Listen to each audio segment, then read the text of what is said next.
we are open to questions about ENSCA and about CCA UK. I might just kick off by asking Professor Macias. It's amazing what ENSCA have done. I've seen it grow over the years, and it's really done some amazing work, set up lots of collaborations. I wondered, and I didn't see it in your slides, whether there's a role for ENSCA, because now it's so big and it's so wide.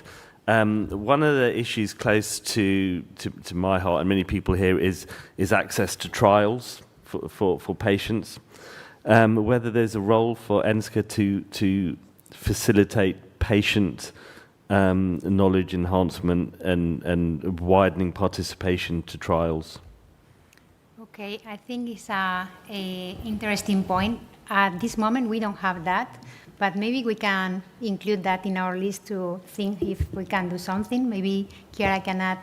Yeah, I mean, I think that one of the issues that we've always thought about is that obviously Europe, I mean, we are a nice network and it's a very informal collaboration. When you then go to access to trial, it loses the informality in some way.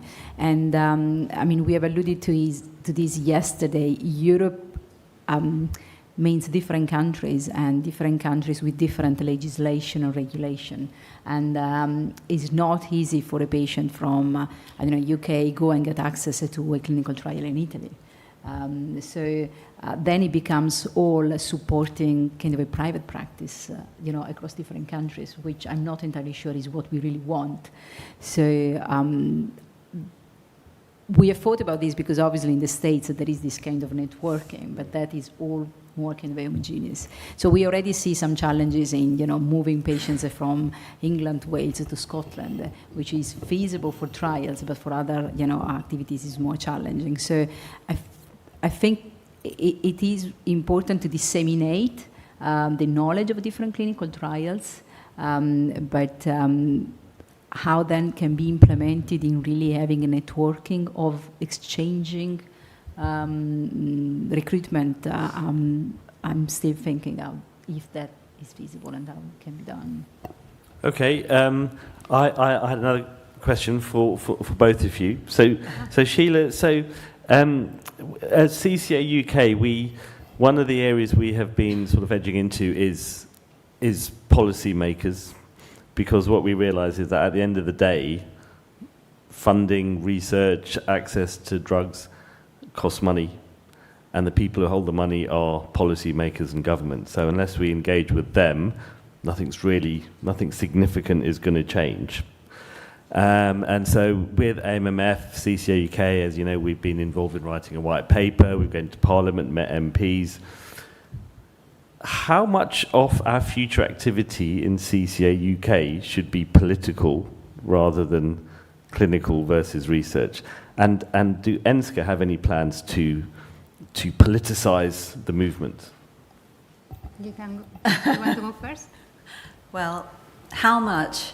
That's a difficult question to answer. I think there is a place for it, and the AMMF has helped us by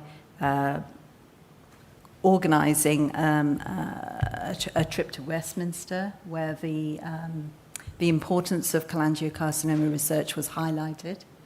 So I definitely think that there is an importance for that, because only by increasing awareness nationally can we get enough money to be able to do the work. So I think there is but obviously that is not the whole remit of cholangiocarcinoma UK. Okay. And should ENSCA develop a political wing? I think when we presented the proposal of the cost actions, we were able to include a member of the European Parliament in the proposal, and I think she's aware that one of our goals, if we have something to communicate, is to contact her. Maybe we will invite her to one of our meetings and know exactly what are the steps we need to do to present something there. Maybe in the future we can do something in Brussels and contact with other members, because she belongs to the Parliament, there's a group of members against cancer. So our idea is to follow this direction and try to know well the rules to get there and have the opportunity to be here. Can I just add, I don't know, it's just my personal view, and I think that something we need to think about is how, all these groups actually, they don't replicate the same activities, and we work together, and then, the goal that we all have is the same, and there is a nice communication across all the group, and I think this is really what makes them working well without duplicating. But in my mind, I think that ENSCA is a European network, and our goal is to bring out heterogeneity of access, to treatment and stimulated research.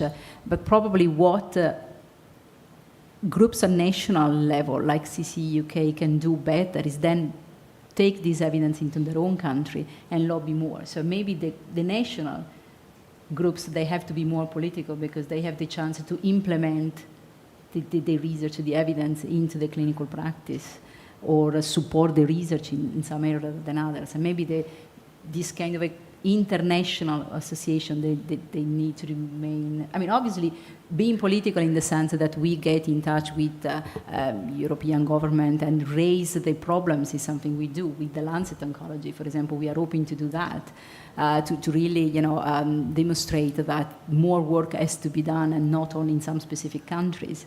But then I don't know how much ENSCA can go country by country and really, make the implementation policy in that country. And maybe that is what different working groups have to do. I don't know, what's your idea? I mean, you set up Cholangi UK here in UK, and I think that this is what you have done, right, very well so far. Yeah, so I think you have to get political. I think you have to get political. I think you have to raise awareness with policymakers, whether that's NICE as well, any government organisation, Department of Health, because really at the end of the day, if it's not on their radar, you're not going to make long-term investment changes. Yeah.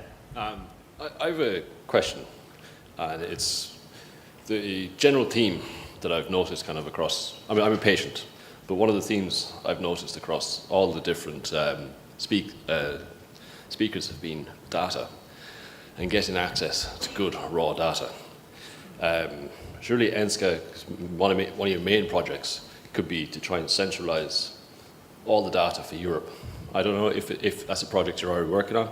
Like in America, and the CCF are working with Citizen to compile data for patients. Like from day one when I was diagnosed, I said, because the bad prognosis, said, I want to share my data. I want to give access to whoever can use it. And I've said that many times, but unfortunately in Europe, there isn't really a central hub that I can give my data to, open up my scans, give all my information. That's one thing I think would be really useful. Is that?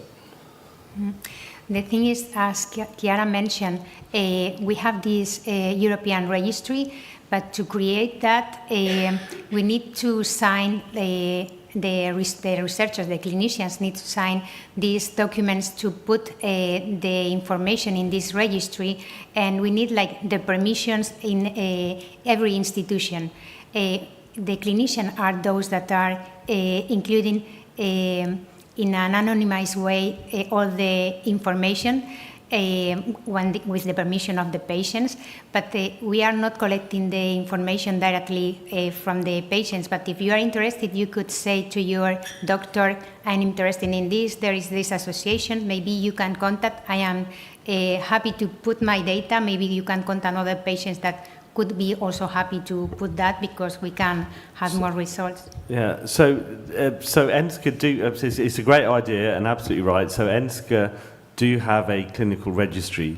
The issue is that if you're a specialist and you want to put your patient's details on the registry, it's about 40 pages, right?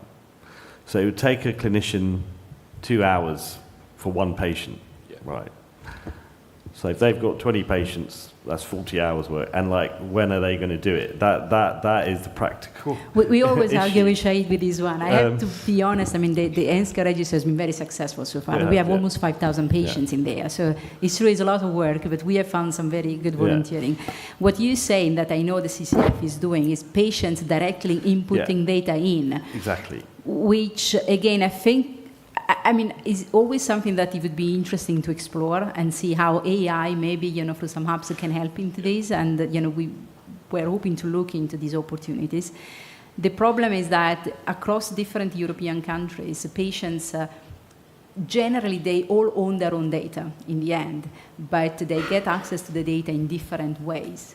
I'm originally from Italy, and usually the patient goes and picks up the scan, and he has the scan report on his hand and then goes to the doctor. In here, we know it's different. So, and then it is a problem of anonymization to be able to put the data in, because obviously, you don't want to put your scan with your data. So I don't think that we have got to that level. Maybe, maybe Johan knows better this because he's leading on this, CCF. And I don't know if the States was easier to apply that homogeneously across all different states.